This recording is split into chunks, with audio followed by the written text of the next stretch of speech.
But unfortunately, this Andrew scandal is not going away. There are reports around how Andrew Mountbatten Windsor, of course formerly known as Prince Andrew, is spending his final days at Royal Lodge, and he's said to be ranting to himself. Is that right, Andrew? Well, we go from the tears of the crown to the tears of a clown, don't we?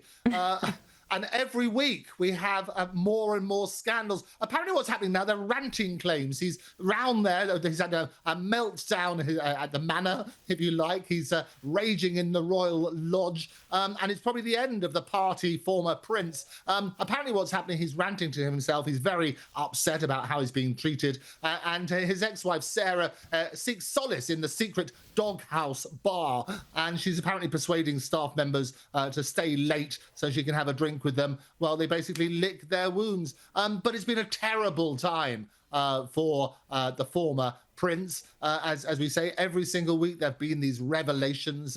More and more emails have been leaked, and more people are trying to distance themselves from him. It's basically a lot of loneliness, a lot of soul searching is going on from this massive Royal Lodge, which you and I have spoken about previously. It's a 30-bedroom mansion where they've been living a number of years. He pays a peppercorn rent. As you know, he paid £1 million at the beginning of his lease, and then paid a tiny amount, a peppercorn, on the basis that he would obviously pay for the upkeep. He's now received this summons from the US to appear for the US Congress. Basically, when he sort of had this email revelation has come out saying to Epstein, "We are in this together." And they believe that he's got a lot of information that could help with their inquiries.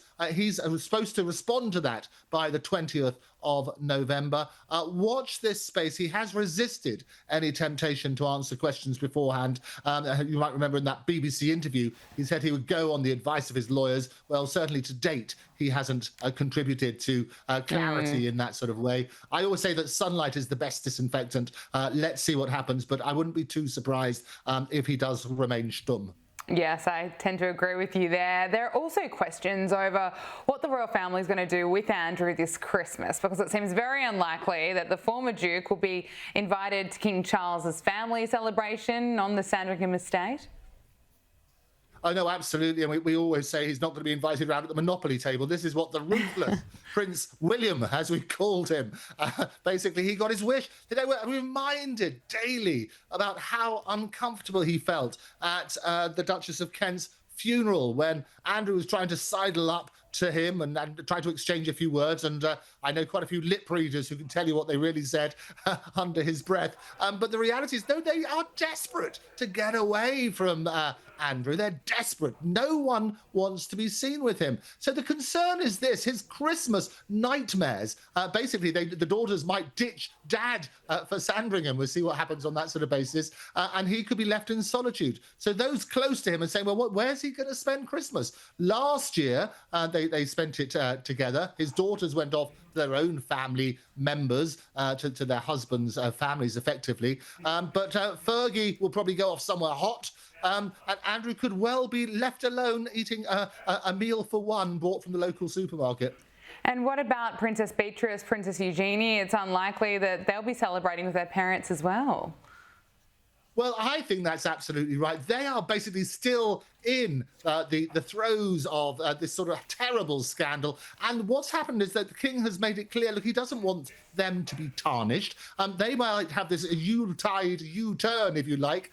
They won't have the Sandringham snub that Andrew's going to get. And I think they could very well be welcomed into the fold. And that would be a good thing. As I say, it's only a few weeks before Christmas. I know Christmas decorations are up already in London, quite scandalous that they do it so early. But what's happening is last year they spent it with their respective partners, their husbands, families.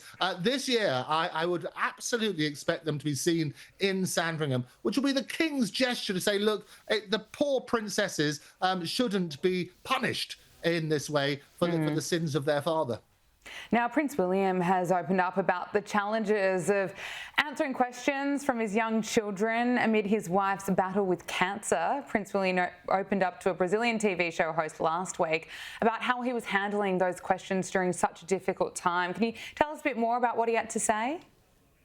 Well, it's very easy for us to sort of say, well, this is it. You've got this sort of stuff, very matter of fact. The reality is there are three small children who've been shielded from a lot of the disasters. And William has made it very clear in the various interviews, and you and I have spoken about this previously as well, is that he wants them to lead normal lives. But he also is trying to handle how they deal with this horrible news about their mother's diagnosis. And as he says, there's no manual for heartbreak, and he's guiding George, Charlotte, and Louis through their mother's battle.